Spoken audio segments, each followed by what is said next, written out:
Now Adrian continues. Adrian, uninhabitable and almost inaccessible. This island seems to be there seems to be nobody living in this place, and it seems to be a out of the way place. It's people will not be coming here.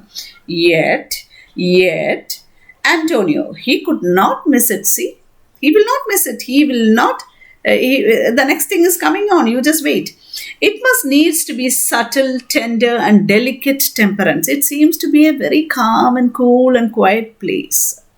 So he says that temperance, a very mild place. Temperance was a delicate wench. Now he is using temperance as a name of a lady. Was a fine lady. Hey, and a subtle as he most learnedly delivered. See, he said that place is a subtle place, means not outstanding, a very calm, quiet place. The air breathes upon us here most sweetly. So, what did Adrian say about the island? All these, even though it seems a desert, take out all the dialogues of Adrian together and say. And the smell, the island, a pleasant smell is there from this. Maybe, or even it may be that pure air, fresh air. The air is fresh, as if it had lungs and rotten ones. Oh, according to Sebastian and Antonio, it is a smelly island, but according to Adrian, it is fresh. Or as if it were perfumed by a fen. Fen means a bog, a place where hydrogen sulfide is emitted, a bad smell gas is emitted. Here is everything advantageous to life. We can have a good life here. Don't worry. Even if we are stuck up here, we can have a good life here. True. Save means to live. Yes, we are saved. That means we have to live here.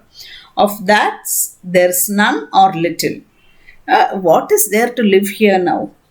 That is what Sebastian says. How lush and lusty the grass looks. How green. So the grass looks green, lush and lusty. Antonio, the ground indeed is stony. Look at the ground. It is yellow colored. Why? Because of the sand.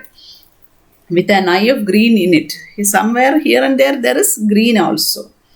He misses not much. See how he speaks, how he picks out the positives. No, he doth but mistake truth totally. He is totally saying a different matter. But the rarity of it is, which is indeed almost beyond credit, but there is something special here. As many vouched rarities are, there is something exceptional, like many other. That are garments, very important, mark it important, that dialogue.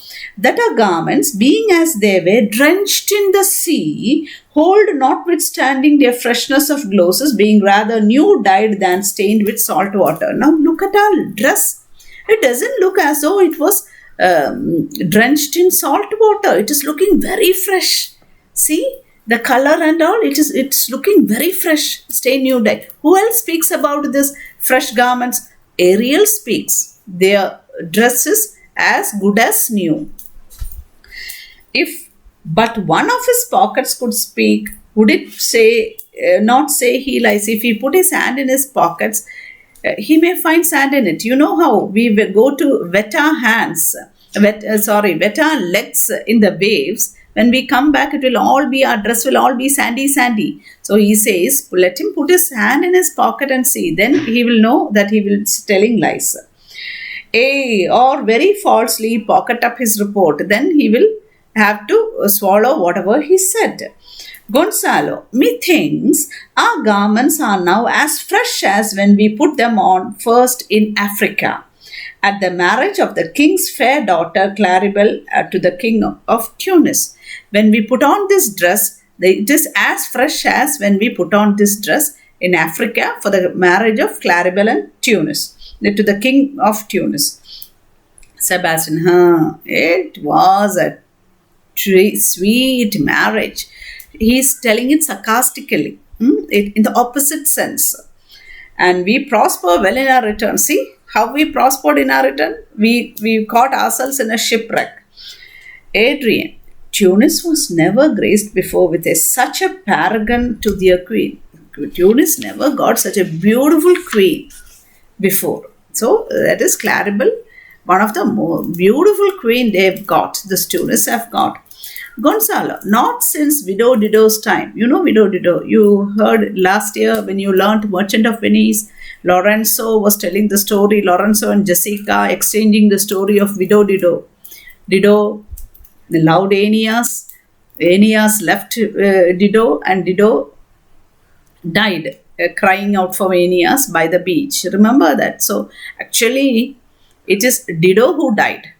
So Aeneas is the widow, but she is known as Widow Dido. Maybe because it was rhyming, it was very good to hear. Widow, a plague or that. How came that widow in Widow Dido? Why are you speaking about Widow Dido here when we are speaking about marriage? Sebastian, what if he had said widower Aeneas too? Good Lord, how you take it? No, he should have said widower Aeneas. Widow Dido, said you make me study of that. She was of Carthage, not of Tunis. Widow Dido was of Carthage. Widow Dido was not of Tunis. Gonzalo, this Tunis, sir, was Carthage. The Tunis was earlier named as Carthage. Carthage? I assure you, Carthage. Yes, what I'm telling is right. It was Carthage. His word is more than the miraculous harp. Miraculous harp is of Apollo, God, sun god. The harp, if we play the music in that miraculous harp, even the non-living things will come alive. Even that is also mentioned in Merchant of Venice. The miraculous harp, music played by miraculous harp. Sebastian, he had raised the wall and houses too. That is, he has given life to non-living things. What impossible matter will he make easy next? What else is he going to say? I think he will carry this island home in his pocket and give it to his son for an apple. And sowing the kernels of it in the sea, that is, seeds of the apple in the sea, he will sow it in the sea, bring forth more islands. Many islands will sprout out. Hey, why in good time? Yeah, it will take time, but it will sprout out. Sir, we were talking. So Gonzalo is not giving an ear to Antonio and Sebastian. They are making fun of him, but he is not listening to it. So we were talking that a garment seem now as fresh as when we were at Tunis at the marriage of your daughter, who is now queen, and the rarest that ever came there. She was one of the rarest piece that came to, means the rarest beauty that came to Tunis. Wait, I beseech you, Widow Dido, don't forget Widow Dido. Oh, Widow Dido, Widow Dido, they're making fun of him. Gonzalo, is not, sir, my doublet as fresh as the first day I wore it? I mean, is a sort, why don't you just check? So Gonzalo is trying to divert the attention of Alonso. Antonio, that sort was well fished for good, he added that sort. When I wore at your daughter's marriage? You cram these words into mine ears against the stomach of my sense. You are just forcing these words into mine ears. I'm not interested in this. I'm not in a mood to listen to this. Would I had never married my daughter there? I should not have married my daughter there. I shouldn't have done that. For coming thence, my son is lost. On the return, I lost my daughter there. On the return journey, I lost my son.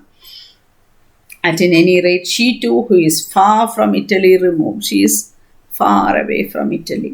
I never again shall see her. O thou mine heir of Naples and of Milan. Who is heir of Naples and of Milan? Ferdinand. What strange fish hath made his meal on thee? Which strange fish has eaten thee? So Alonso is very sure that Ferdinand is